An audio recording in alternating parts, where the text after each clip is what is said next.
Coming up on this Tuesday edition of Newsline at noon, President Park's second nominee for Prime Minister, Chang-keuk, withdraws after intense criticism over his controversial historical views. Seoul is stepping up in international campaign to publicise Japan's wartime sexual enslavement of Asian women. This in response to Tokyo's move to backtrack from its landmark apology for its past wrongdoing. Plus, in the World Cup, the Netherlands beats Chile 2-0 to finish top of Group B. Both teams have qualified for the second round. In Group A, Brazil and Mexico advance to the last 16. These stories and more on Newsline at noon.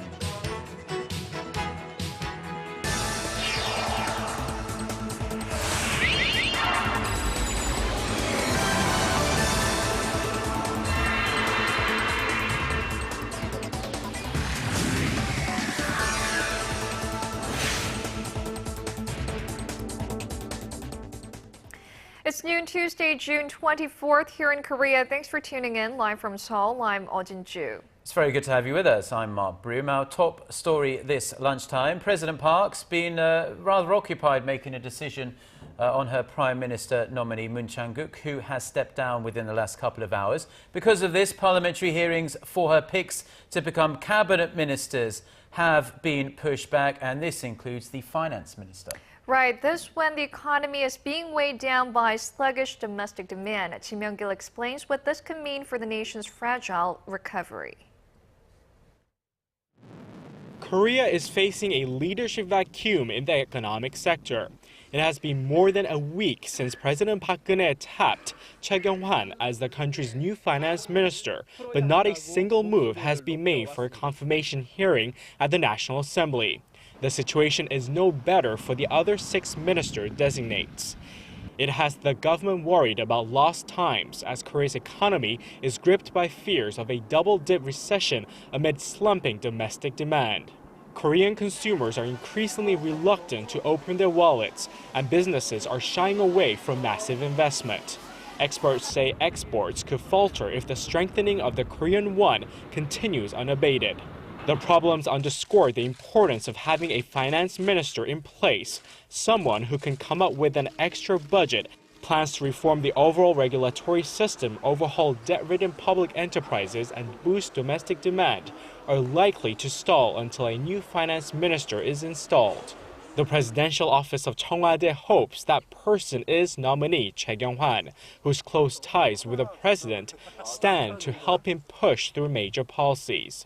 But his nomination remains in limbo due to differences among government agencies and a lack of cooperation from the National Assembly. Kim Young-gil, Arirang News. Now, President Park is 0 for 2 in nominations for Prime Minister over the past month. That's right. Her latest pick, Chang-keuk, stepped aside on this Tuesday morning amid criticism, very harsh criticism, over some controversial remarks he made a few years ago. Choi You-sun has this report. Another one of President Park's Prime Minister nominees has withdrawn 2 weeks after being nominated. I came to a conclusion that I would be helping President Park by stepping down at this point in time. Today, I'm resigning as the Prime Minister nominee. Tuesday's announcement was widely expected after President Park last week delayed a motion to Parliament for a confirmation hearing on the nominee. Soon after his nomination on June 10th, Chang-keuk drew heavy criticism from the public and the ruling and opposition parties for comments he made about Korean history at his church a few years ago. Moon had said Japan's colonization of the Korean peninsula was part of God's plan to awaken the Korean people, and that he also divided the 2 Koreas to prevent communism from settling in the south. Before announcing his resignation, Moon, however, defended his past remarks. Every individual enjoys freedom of religion. That is a precious basic right. What is wrong with what I said according to my religious beliefs before my nomination? He also stood by his previous defense that his comments were distorted after broadcaster KBS only aired portions of them.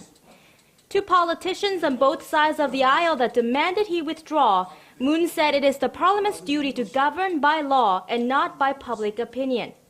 Thanking his supporters, President Park's second prime minister nominee to resign said he only wanted to aid the president in a drive to reform and unite the nation. Previous nominee An Dae-hee stepped down last month amid allegations he accepted privileges and high earnings in the private sector after retiring as a Supreme Court justice. Choi You-sun, Arirang News. And moving on, with international anger growing over the Abe administration's efforts to undermine Japan's landmark apology for its use of sex slavery during and before World War II, Korea has announced plans to publish a special report to raise international awareness about the highly emotive issue. Yoo Dian reports.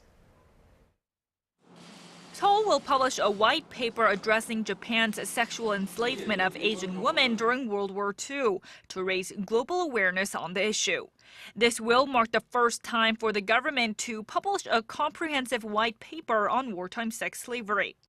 Government officials made the announcement Monday in a move against Tokyo's re-examination of the 1993 Kono Statement, where Japan had, for the first time, officially admitted to and apologized for its historical wrongdoing. Tokyo has now essentially played down the significance of the apology after concluding it was a product of intense behind-the-scenes negotiations, naturally raising the question on whether it was based on solid evidence. The move by Japan has also raised some eyebrows outside of Korea. The New York Times carried an editorial with a title reading "Japan's Historical Blinders," which said Japanese nationalists will now use the results of the re-examination to retract the apology. It added that nationalist actions were interfering with Japan's efforts to play a leading role in the region. And that certainly seems to be the case. After harsh words from Korea, China also lashed out against Japan's latest move. Japan's alleged investigation exposes its true intentions of refusing to face up to history. It's even attempting to whitewash or deny the true intentions of its crimes of invasion. Historians say up to 200,000 women, mostly from Korea and China, were forced to serve in military brothels during World War II. Yoo Dian, Arirang News. Another victim has been recovered from the sunken Sewol-ho ferry, bringing the confirmed death toll from the disaster to 293. 11 others remain unaccounted for 70 days after the ferry sank in waters off southwestern Korea. Officials say the body is that of a female and she was recovered from the 4th floor of the sunken vessel. The body has been moved to a temporary chapel located in Pengmokhang Harbour. DNA testing will be used for identification as her body was badly decomposed. Divers will resume their search of the ferry once tidal conditions improve. Now, the International Criminal Court has refused to open a probe into whether North Korea should face war crime charges for attacking the South. The court's chief prosecutor said Monday that there was no reasonable basis to initiate an investigation into the 2 deadly incidents in 2010, an artillery attack on Yeongpyeong-do Island and the sinking of the South Korean warship Cheonan, which together killed nearly 50 South Koreans. Both Seoul and an international inquiry blamed the sinking of the warship on a torpedo fired by the North.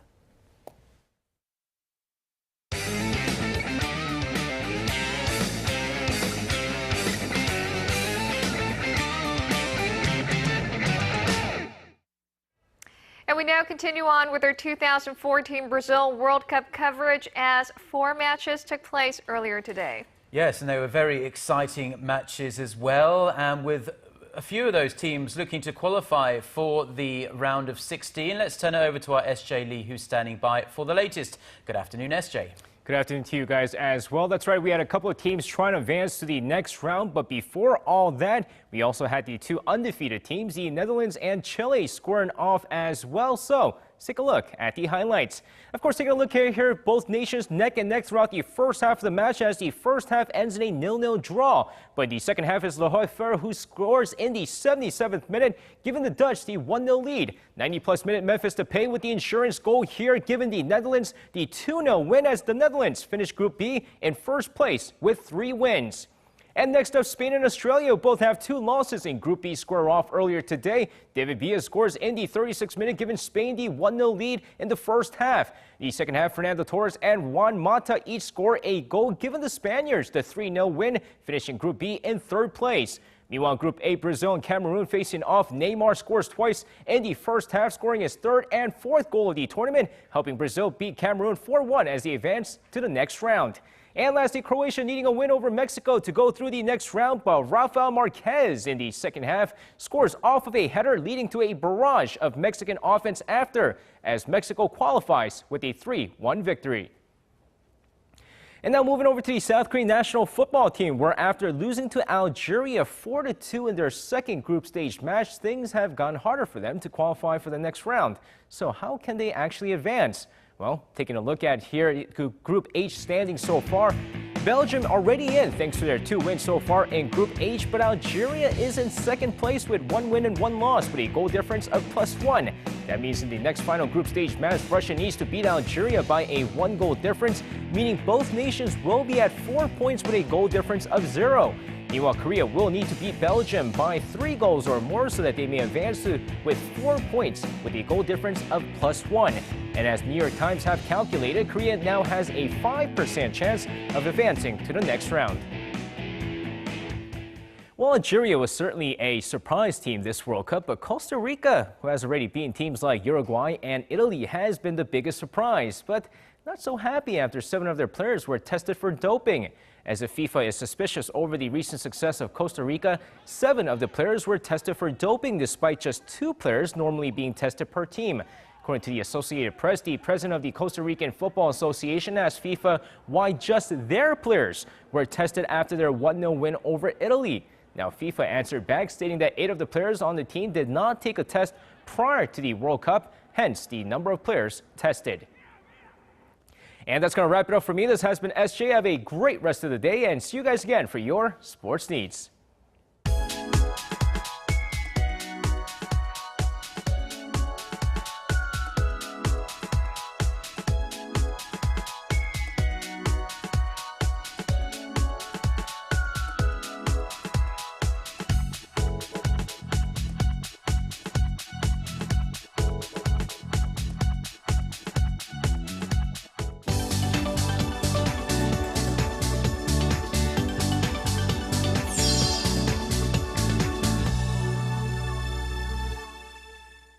Right, it's time now for a look through the international headlines we're following on this Tuesday lunchtime. For that, we connect to our Eunice Kim, who's standing by, as always, at the News Center.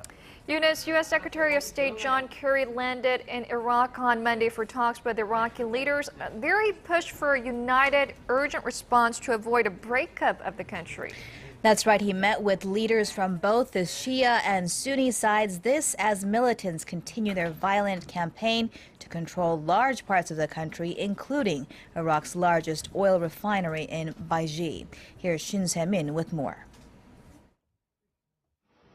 U.S. Secretary of State John Kerry pledged intense support for the troubled Iraqi government against what he described as the existential threat of Islamist militants in the nation.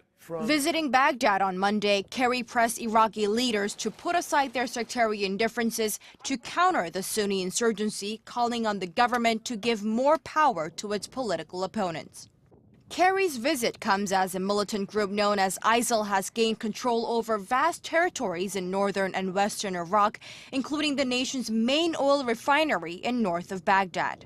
Kerry, in a closed-door meeting with the country's Prime Minister Nouri al-Maliki, as well as key Shia and Sunni figures, stressed that the future of Iraq rests on the decisions made in the coming days and weeks. In response, Kerry said Prime Minister Maliki reaffirmed his commitment to forming a new and more inclusive government by the 1st of July. Maliki also reportedly asked that Washington carry out airstrikes on key militant targets throughout Iraq and Syria. Kerry said a great deal of care and caution would be needed before any attack was launched, but promised support in other ways. The support will be intense, sustained, and if Iraq's leaders take the necessary steps to bring the country together, it will be effective. In the meantime, Washington appears to be resting its hopes on a peace deal between Iraq's Shiite-dominated government and Sunni rebels, although with ISIL now in control of large swaths of land, such a deal feels far off. Shin Se-min, Arirang News. Could a breakthrough be on the horizon in Ukraine? Separatist leaders have made concessions toward peace, among them a pledge to abide by the temporary ceasefire declared by the Petro Poroshenko government late last week. That suspends for the first time in 2 months fighting for the eastern territories that has killed more than 350 people and forced tens of thousands to flee. The agreement came on the first day of talks between separatist leaders, European officials, the Russian ambassador, and former Ukrainian President Leonid Kuchma, in line with sitting President Petro Poroshenko's peace plan that launched last Friday. The rebel leaders also agreed to release the observers from the Organization for Security and Cooperation in Europe, whom they had been holding hostage. The ceasefire expires 10 a.m. local time this coming Friday. 3 Al Jazeera journalists who had been on trial for allegedly supporting the now-banned Muslim Brotherhood in Egypt have been given jail terms of several years, sparking an international outcry. On Monday, an Egyptian court convicted them of spreading false news and aiding a, quote, terrorist organization, handing down sentences of 7 years against Australian Peter Greste and Canadian Egyptian bureau chief Mohammed Fahmy. Egyptian producer Bahr Mohammed was given 10 years. U.S. Secretary of State John Kerry called the sentences chilling and draconian and urged President Abdul Fattah al-Sisi, whom he had met one day before, to quickly address the international concerns for freedom of expression. All 3 have denied the charges and could appeal.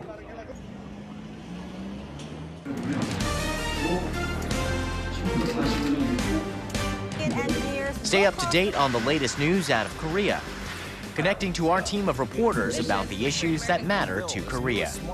On air, on your mobile, online.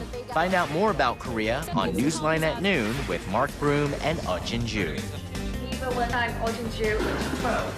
Market researcher, strategy analytics, said Thursday that LG Electronics brought in about. Korea has been operating a provincial reconstruction team in the war-scarred nation of Afghanistan for roughly 4 years, but on Monday, its mission came to a close. The group has educated and provided medical assistance to thousands of Afghan citizens. Arirang News' Hwang Sung-hee filed this report from Afghanistan. Ramat Bibi says she was devastated when doctors in Afghanistan said her heart disease could not be cured. She received surgery at the Korean hospital in Bagram airfield 1 month ago and is now waiting to return home. I received medical treatment for 1 year, but I didn't get better. I'm so happy to have recovered here and I can't wait to see my family. Every day, around 250 Afghans like Ramat visit the Korean hospital in Bagram airfield. The hospital, one of the Korean provincial reconstruction team's reconstruction projects for Afghanistan, has treated some 150,000 Afghans over the last 4 years. The Vocational Training Center is another key project of the Korean PRT that has helped change the lives of people like Faisal Safi, a student turned teacher at the center's electricity department. My life has completely changed since 4 or 5 years that I've been here. Because I'm an electrician, I can get a job very easily to support my family. The Korean PRT, consisting of the government, the military, and the private sector, completed its mission in Afghanistan on Monday local time. Since 2010, it has dispatched a total of 2,500 personnel to share Korea's development experience in the fields of health, education, rural development, and governance.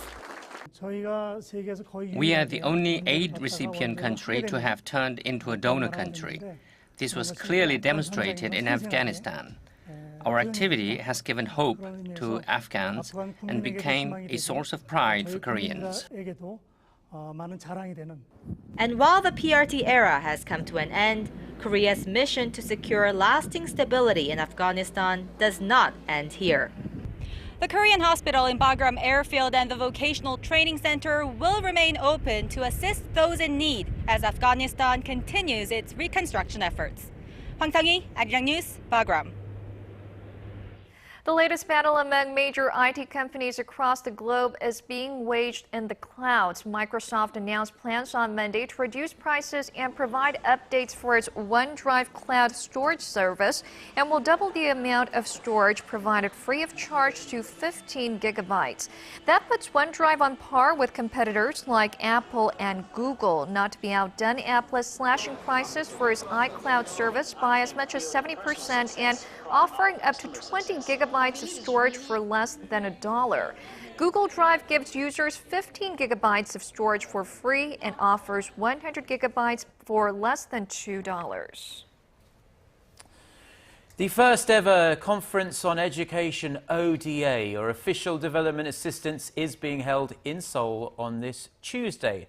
Hosted by the Ministry of Education and the National Research Foundation of Korea, personnel from various fields have gathered to share their experience and know-how of how to provide ways to deliver more comprehensive education programs overseas. Education is one of the core fields of the Korean government's development assistance, since it is regarded as one of the main foundations of Korea's economic development.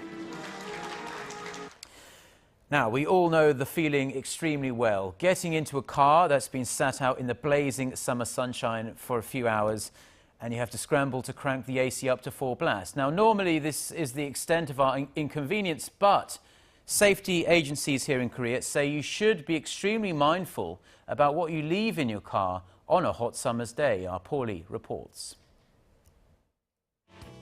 Hot weather conditions outside can lead to hotter and even dangerous temperatures inside parked automobiles. The temperature of a car interior that measures 30 degrees Celsius in the shade jumps to nearly 50 degrees just after a few minutes in direct sunlight. The temperature on a dashboard can rise even higher to a staggering 90 degrees. While we are fully aware of the heat, we may not be aware of the dangers it poses to items inside our vehicles. A can of soda will explode when the dashboard reaches 78 degrees, while a disposable lighter can blow up at 82 degrees. When sunlight is at its strongest during the day, temperatures in a vehicle tend to rise rapidly. This increases the chances of flammable items catching fire. It's important for drivers to maintain their cars by checking the coolant level and leaving windows slightly open to assure ventilation. Experts also advise drivers to park their cars in the shade if possible. If it's not an option, they say you should create your own shade by covering the windshield and side windows. And since the summer season in Korea coincides with the rainy season, it's recommended that drivers replace their air conditioner filters as conditions are ripe for bacteria to grow. Paul Yi, Arirang News. And now for their general health and comfort during the extremely hot and humid summers in Korea. Previous generations used to survive the heat wearing clothes made of mochi, a light and airy traditional fabric. Well, now this mochi is making somewhat of a fashion resurgence here in the nation, as our Park Ji-won reports. 69-year-old Bang Yeon-uk has been weaving mochi, or fine ramy fabrics, for almost her entire life.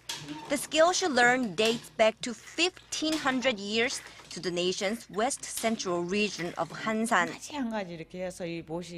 It takes great effort to make a fabric out of ramy plants, as it involves many steps. To make a suit, the weaving process itself takes about 10 days. Mochi cloth weaving starts with the ramy plant, one of the oldest fibers cultivated for fabrics. Ramy first needs to be peeled off and then split to be made into threads. The handmade community process of weaving the fabric made it on UNESCO's Intangible Cultural Heritage List in 2011. These handmade ramy fabrics are known for being light, breathable, and holding shape easily. This strong yet airy natural fabrics has inspired modern fashion designers like Seo Young-soo, who recently held a collection composed of pieces made of mochi fabric. What's great about the Raimi fabric is that it gives a beautiful natural silhouette to any design. It goes especially well with dresses, although it's not too feminine. Moshi can go well with any design, but I think it's the best fabric for high-end dresses. For those who would like to experience the textiles themselves, the annual Hansan Raimi Fabric Cultural Festival is taking place this week in the west central part of the country. Park Ji-won, Arirang News. Well, that does it for our newscast today. Those are stories we're following at this hour. Mark and I'll be back at the same time tomorrow. Thank you for watching.